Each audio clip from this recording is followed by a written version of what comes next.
Hello everyone, welcome back to the channel Concepts of Commerce, your virtual learning platform for all the concepts relating to commerce stream. My name is Deepshika Gandhi and the topic for today's video is Relevance Theories of Dividend Policy.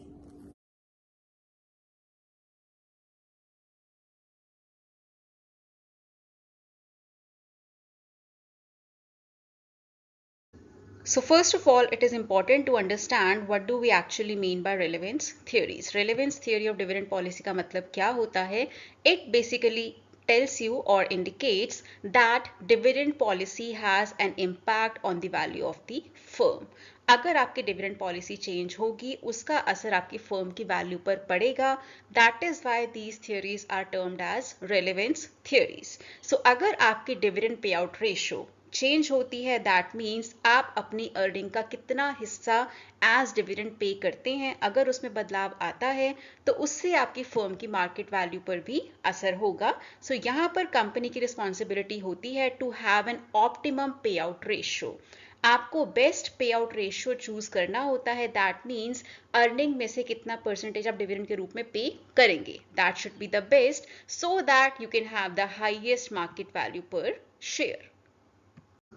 Now, under relevance theories of dividend policy, we have two models. One is Walter's model and second is Gordon's model.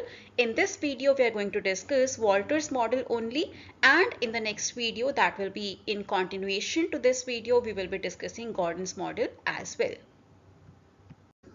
First of all, let's discuss the assumptions on which the Walter's model is based. First is internal financing. अगर firm को company को investment के लिए पैसा चाहिए तो वो सिर्फ रिटेन्ड अर्निंग से ही किया जा सकता है. फर्म के पास एक ही तरीका है इन्वेस्टमेंट को फंड करने का, दैट इज रिटेन्ड अर्निंग्स यानी कि अपना अर्न किया हुआ पैसा. Second is R, that is internal rate of return, and K, that is cost of capital, remain constant. Third is firm की जो अर्निंग है वो या तो एज डिविडेंड डिस्ट्रीब्यूट की जा सकती है टू द शेयर होल्डर्स या फिर उसे कंपनी इन्वेस्ट कर सकती है. Next is firm has a long and infinite life. And lastly, E, that is earning per share, and D, dividend per share, remains constant throughout the life cycle of the project. Coming to the explanation of Walter's model. In Walter's model, they have taken three cases जिसके हिसाब से company की dividend policy vary कर सकती है. One is when R is greater than K. अगर internal rate of return K से, that is cost of capital से ज़्यादा होता है, that means the company is a growth firm. Company is having very good investment opportunities. So that is why company should flow back all the earnings. सारी earning company को अपने पास रखनी चाहिए and the DP ratio should be 0. That means 0% of the earnings should be given as dividend to the share holders. जिसका सीधा सीधा मतलब ये है कि आप जो डिविडेंड पे करते हैं शेयर होल्डर्स को, दैट शुड बी 0 अगर आर के से ज्यादा है. Because your market value of the share will be maximum अगर आप सारी अर्निंग्स अपने पास रखते हैं. Second case is when R is less than K. अगर आर के से कम है दैट मीन्स कंपनी के पास कोई भी प्रॉफिटेबल अपॉर्चुनिटी नहीं है. इस केस में company should distribute the entire earning as dividend to the share holders, जो कि आपकी कंपनी की मार्केट वैल्यू को ज़्यादा करने में हेल्प करेंगे. So the pay out ratio here should be 100%. जितना भी आपने अर्न किया है सारा का सारा पैसा आप एज डिविडेंड पे कर सकते हैं to the share holders. But if R is equal to K, that means अगर आपका internal rate of return is equal to cost of capital, then you can have whatever dividend policy you want to have. There is no optimal dividend policy in such case. चाहे आप dividend policy 0% रखें या फिर 100% रखें, आपकी firm की market value same रहेगी. So when R is equal to K, you can have whatever DP ratio you want to have. It will not impact the market value of your shares. The formula for Walter's model of dividend policy is P is equal to D plus R divided by KE in bracket E minus D whole divided by cost of equity again. Here P stands for market price per share जो हम calculate करेंगे. D is dividend per share, आपने कितना dividend pay किया है per share. R is internal rate of return जो आपको percentage form में given होगा. KE is the cost of capital जो again आपको percentage form में given होगा. E is earning per share जो आपको rupees में given होगा, आपने कितना रुपए per share earn किया है. Now let's have a look at the numericals so as to have a better understanding of the Walters model and to prove whatever we have just discussed. यहाँ पर आपको given है earning per share, that means E जो आपने formula में लिखा था 8 rupees. KE is 15%.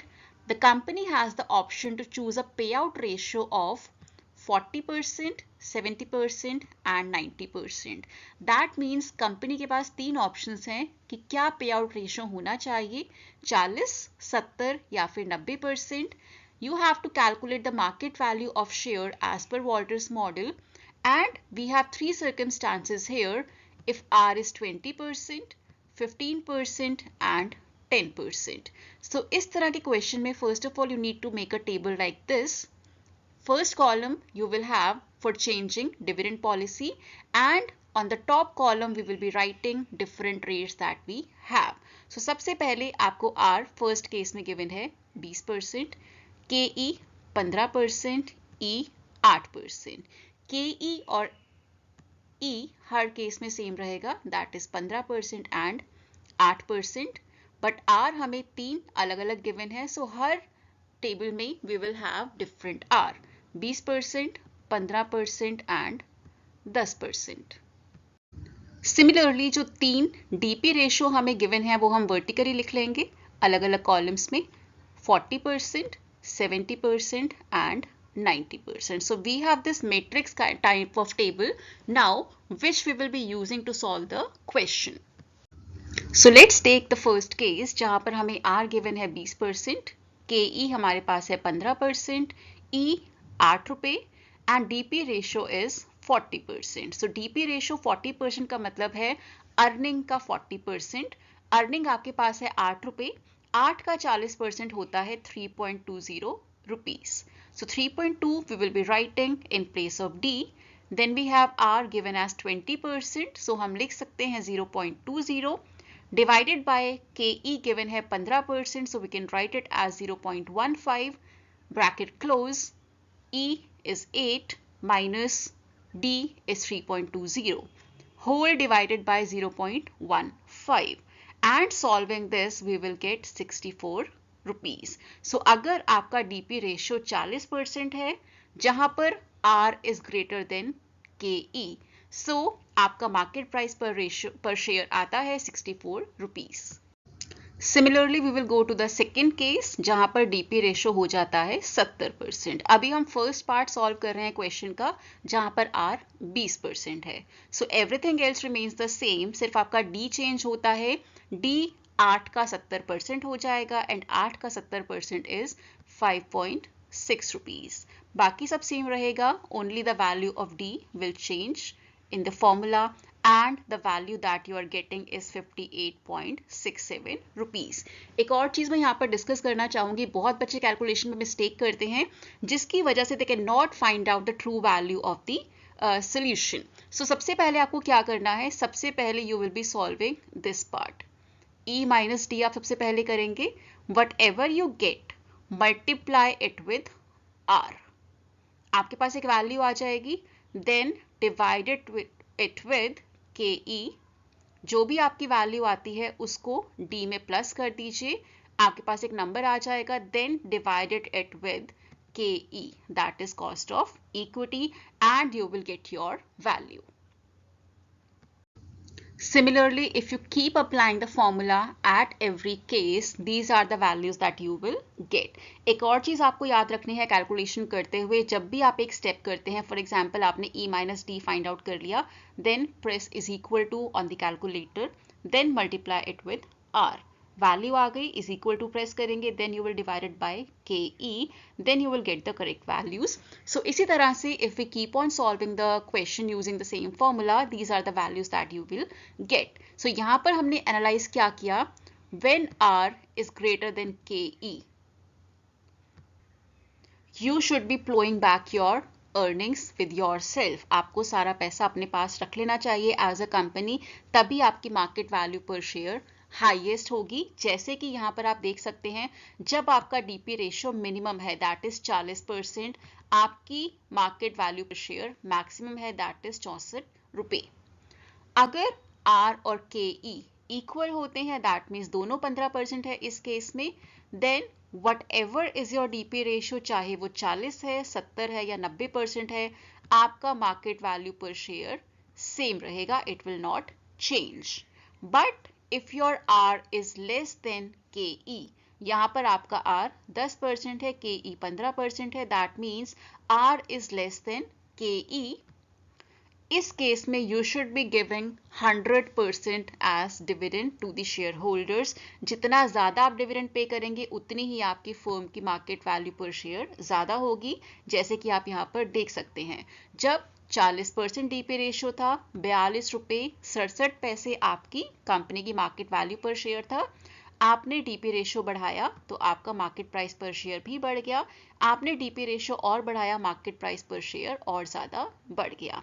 So this is the analysis, this is the summary that is given by Walters model. If R is greater than KE, plow back all the profits, all the earnings. If R is equal to KE, doesn't matter whatever you do, whatever is the DP ratio, market value of the share will remain same. If R is less than KE, the optimum payout ratio will be 100%. So that was all for today. In the next video, we shall be discussing Gordon's model of dividend policy.